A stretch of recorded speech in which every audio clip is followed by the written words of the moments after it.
Hello, and welcome to the Success Showcase. I'm your host, Eric Lopkin from the Modern Observer Group. And with me, as always, is Chip Janiszewski from the Happiness and Success GPS. Chip, how you doing today? I'm doing great, Eric. How are you? Doing all right. Yeah, it's been a little while since we got together, and obviously that's really a great segue as to why we have not been here for a while, and so on and so forth. And it's something that both you and I have experienced just recently this year. So what we want to do is help people out. So tell them, everybody, what Yes. we're doing today.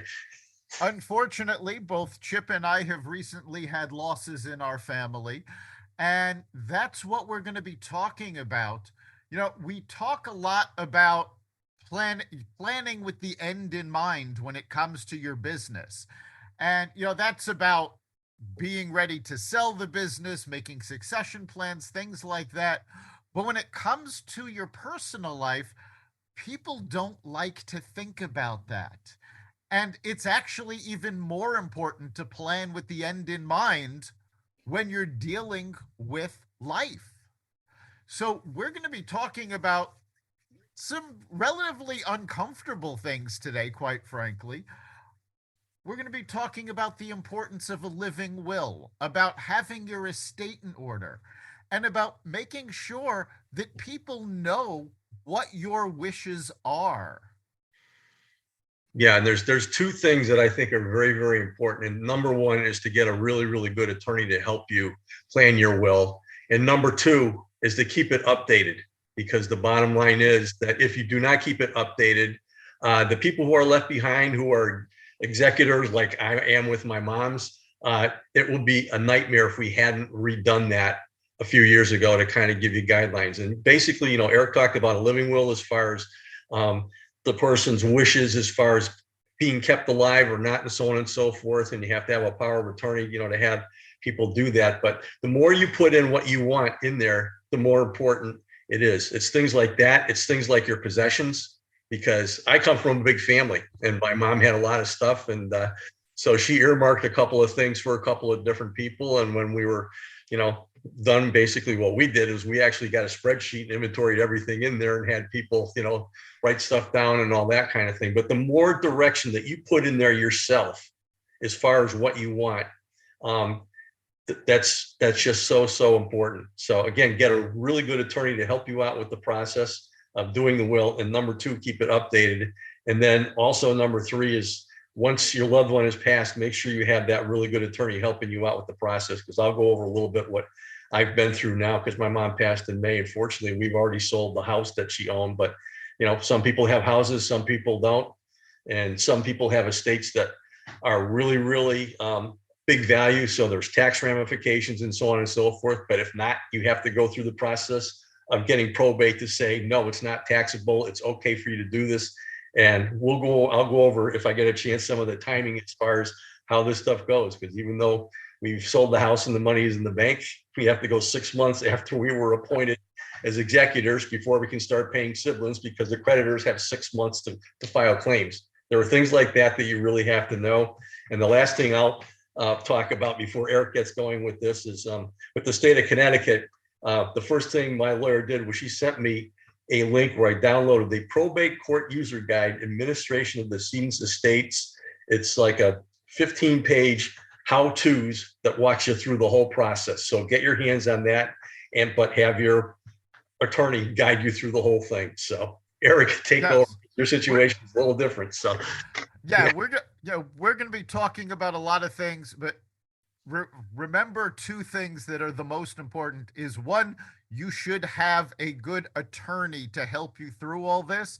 And also, we're talking about things as they exist in the state of Connecticut. Each state has different laws and different rules governing probate.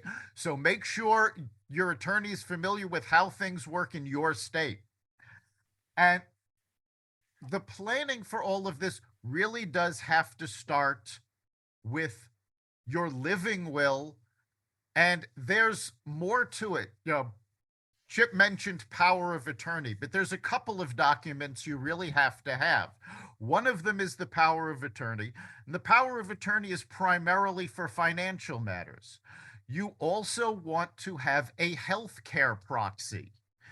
The purpose of the healthcare proxy is if you are rendered incapacitated, you are giving somebody the ability to speak for you in healthcare matters.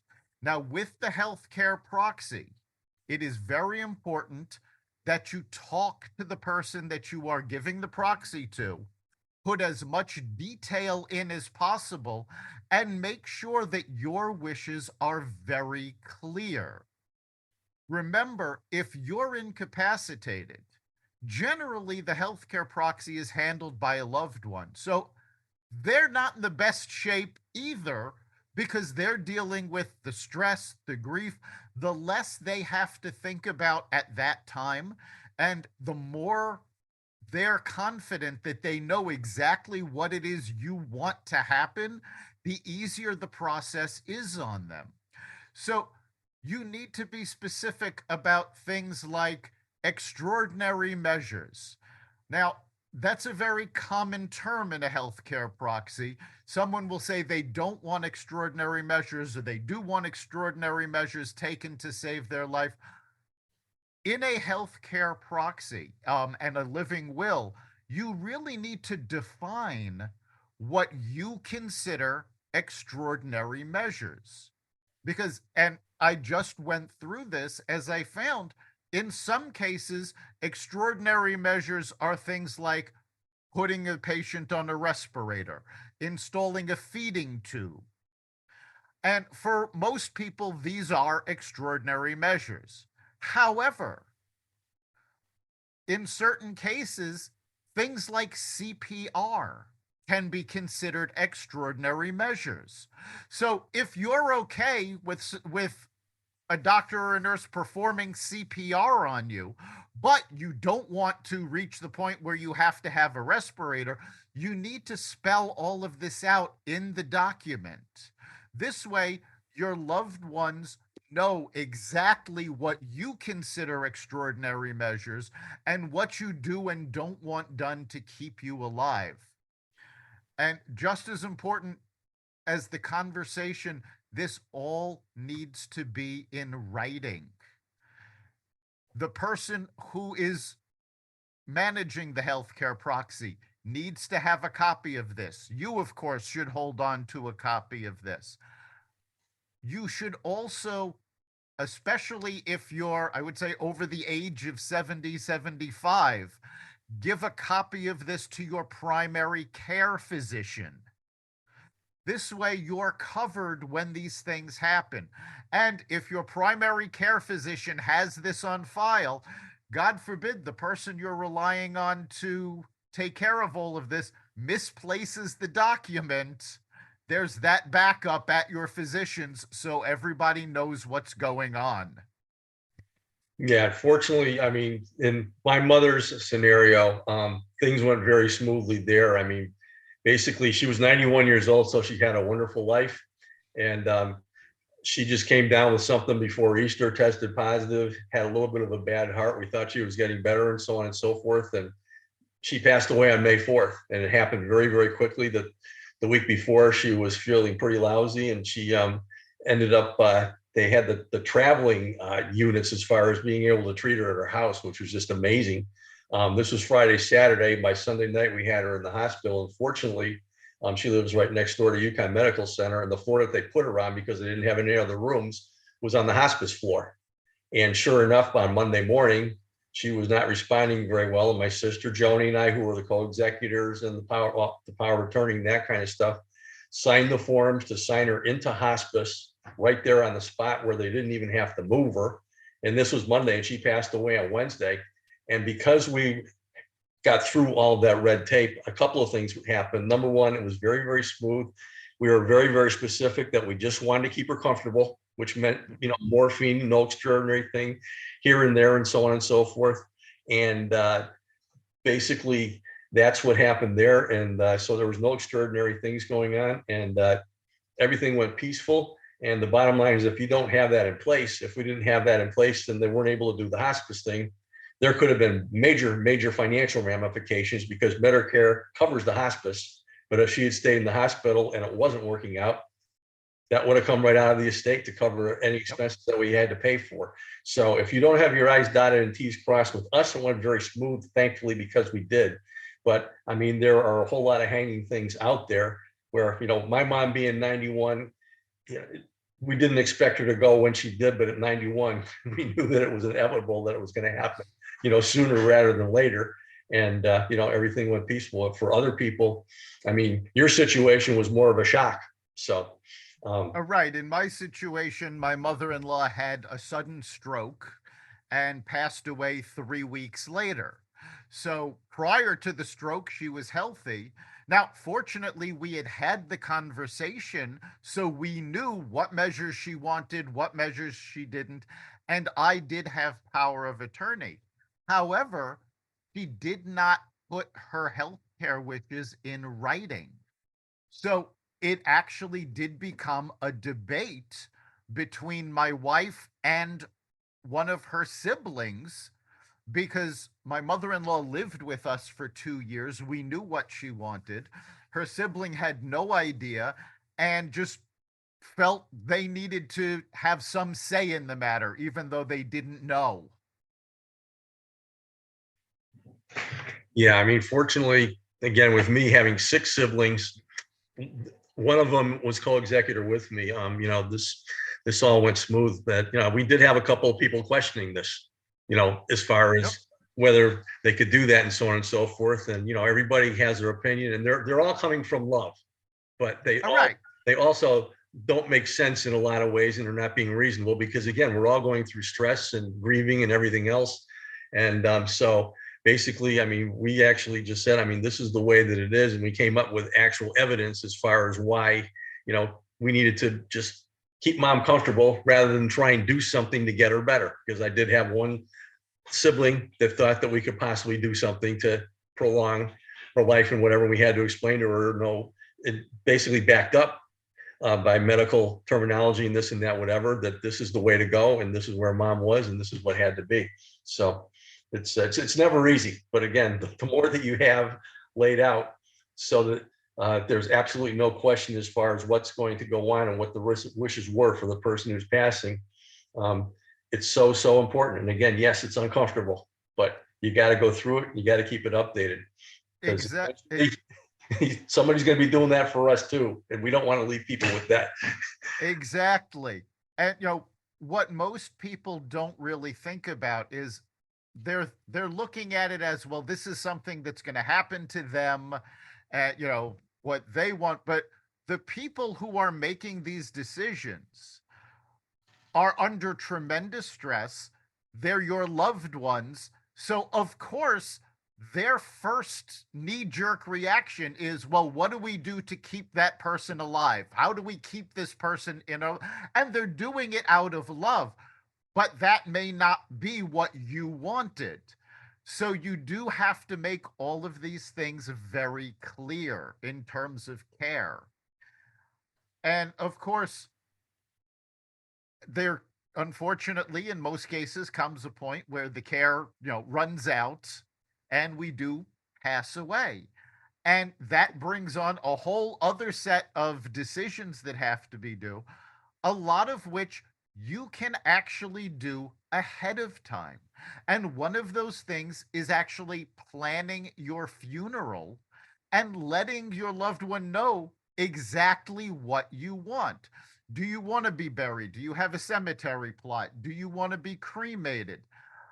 If your loved ones don't know, they've actually got to go through your entire house looking for documents to find out if you have a burial plot, if you had any plans. Make sure they know what you want. And if possible, you can make all the plans yourself, make all the arrangements, have everything drawn up in a document and give them the document. You can even prepay for all of this so the estate doesn't even have to deal with this. Yeah, and actually, my mother was so organized. I mean, 5, 10 years ago, this was morbid because she had the whole thing written up even then, and talked about funeral. She already had bought the plots, cremation, blah blah blah blah, the whole 9 yards, right down to we're Catholic, and she had the actual songs and the readings for her funeral going on, and So what happened is my father passed away 2.5 years to the day before my mom did, which was wild. Oh, Also, wow. 91. She outlived him by about 2 months, but I had 182 years of parents, which was pretty cool. But when my father passed away, he had none of that stuff, but we just used what my mom had written up as a template for my father and his, funeral ceremony over at at the church where he was a cantor for all these years, and his voice is beautiful. A lot of stuff was recorded. Um, and basically, I have the musical sons. We have music in the family, and the whole thing was just choreographed beautifully.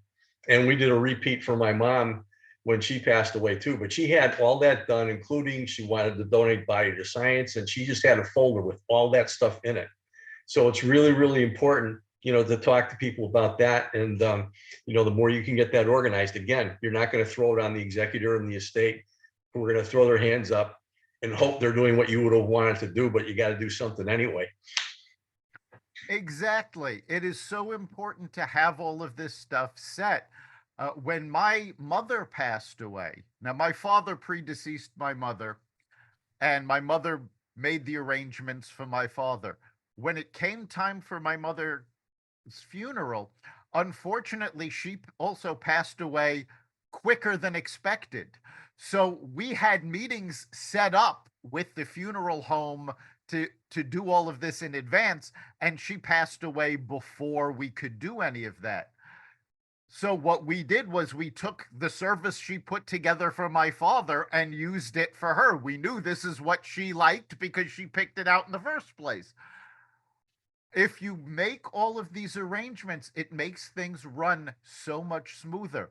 And we talked about the living will, we've talked about, setting up your funeral, but all of these things are not, you know, set it and forget it.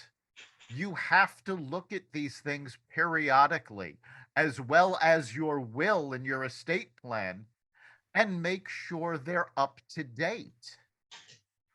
And that's, you know, as you said earlier, it felt kind of morbid for her to be doing this 5 years out, earlier.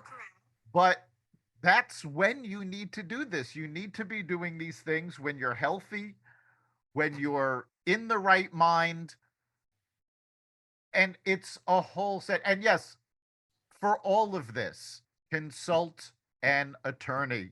Yep.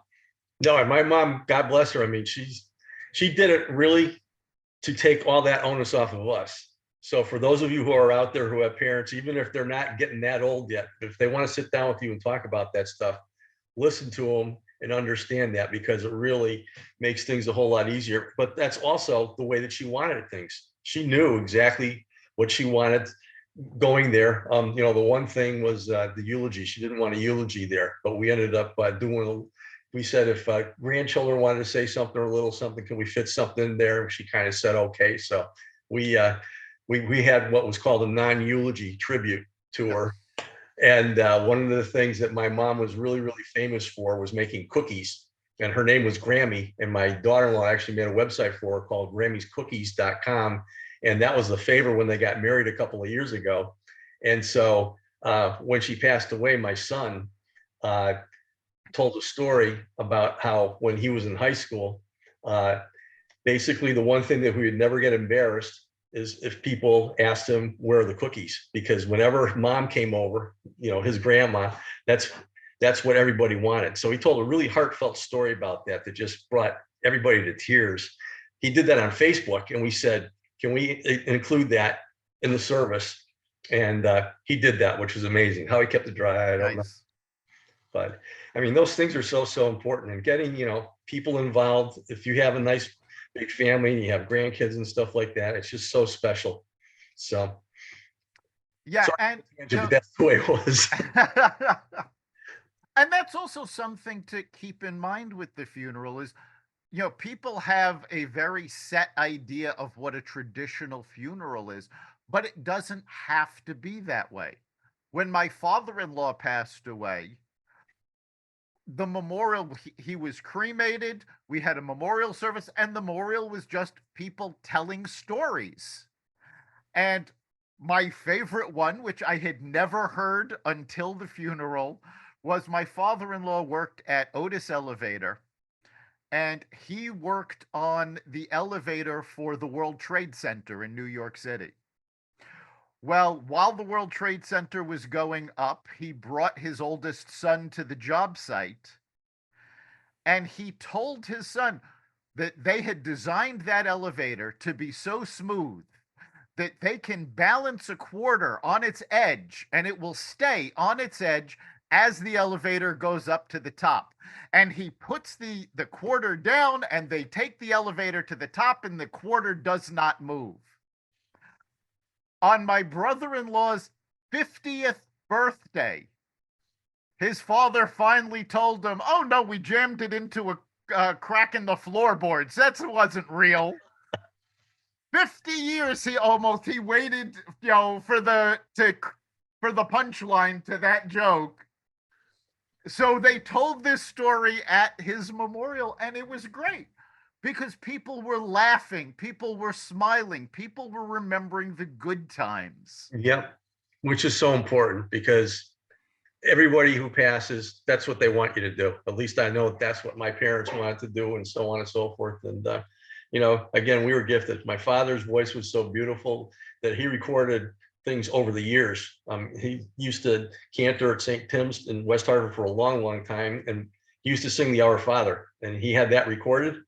And when it got to the Our Father at his funeral, he sang the Our Father at his own mass. There wasn't a dry eye.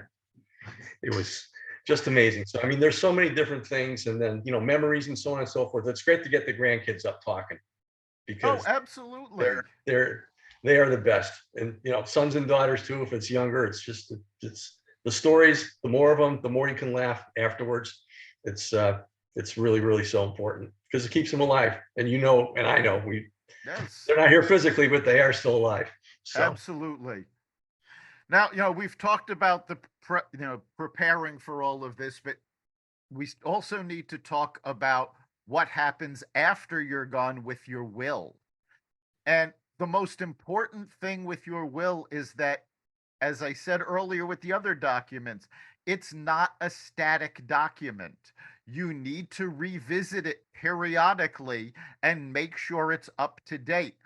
I pulled my mother-in-law's will out of a firebox that it had been kept in, looked at it, and found that right on the first page, a whole bunch of things that she had left to people, she had already given away to other people. Your situation changes. You need to make sure your will stays up to date. There were properties that she owned that she had purchased after writing the will. Since she had never updated the will, these aren't even mentioned. Now, on the positive side, we had these conversations, so I do know what she wanted done with everything, but she never updated it in writing. And unfortunately, again, we had already talked to a lawyer about updating the will, but she died suddenly. And, that is a realistic situation. You don't always have the time at the end to do all of the legal things. You have to take care of it beforehand. Yeah, and I mean, one of the first things that happens after your loved one passes is the first thing that has to be done is you have to go to probate court. And when you go to probate court, you have to file a list of all the assets of the decedent on the date that they passed away. And this includes everything that they own, all the personal property. You have to put that in there. And then basically what the probate has to approve that, number one.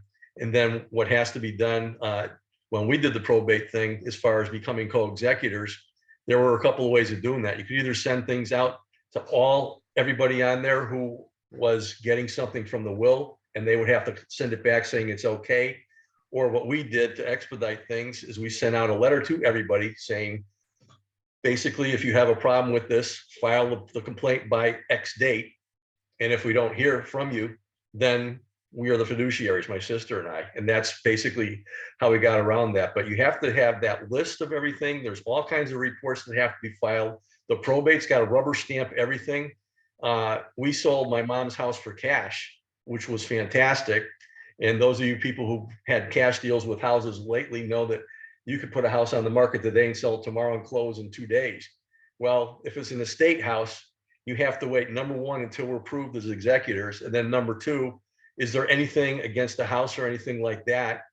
And it took, basically, she passed away on May 4th. It took till the beginning of August for us to have the ability to actually consummate a deal to sell the house. So everything takes time. And the more that you have everything in line, so there's nothing that comes in there, they're going to ask you questions. Have you given gifts to people that are taxable and this and that, and whatever?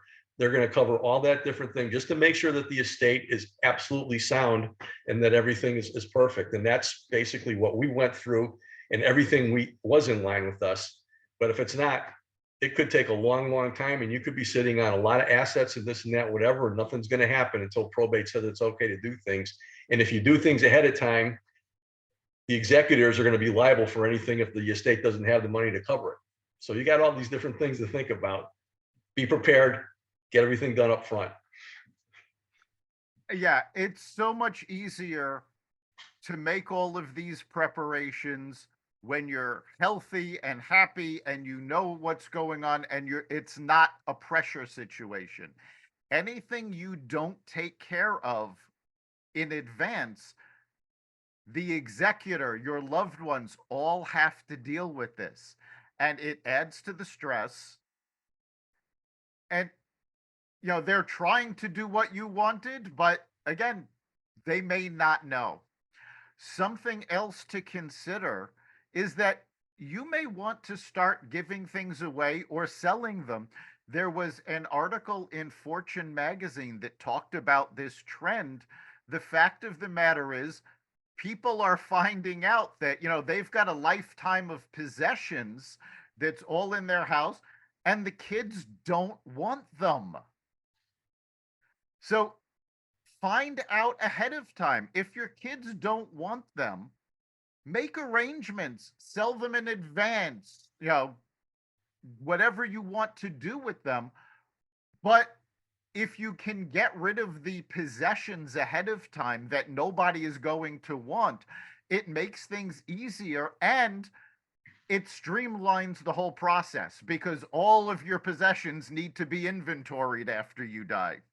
Yeah, and that's what we had to do with my mom. She did give away some stuff and whatever, but my parents were married for 65, 66 years, and there was a whole lot of stuff in the house. And when we were working on the cash sale, which fortunately was as is, and that was the deal, we didn't want to have to fix the house up or do any of the other stuff, but we did have to inventory things, and basically things that are valuable you wrote down, other things we just put on a spreadsheet, distributed them. But just as you said, there was a whole lot of stuff left in the house. I'm not going to name the company that did this, but there was a service out there that comes to the house, and what you do is you identify everything that you do not want, and what they are going to do is come in after the move and take everything out and dispose of it. This company actually tries to sell it to charity and so on and so forth, and sends you a check for what they do.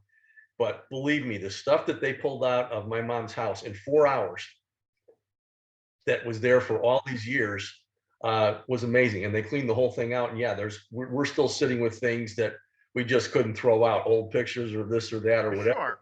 Sure. But the more that you can, the valuable stuff, the more that you can get rid of early and divide that up with the family, the better off you're going to be that way. And then basically, if you can just agree with things, that's what we did. We just came up with a spreadsheet, listed everything, and said, okay, what do you want?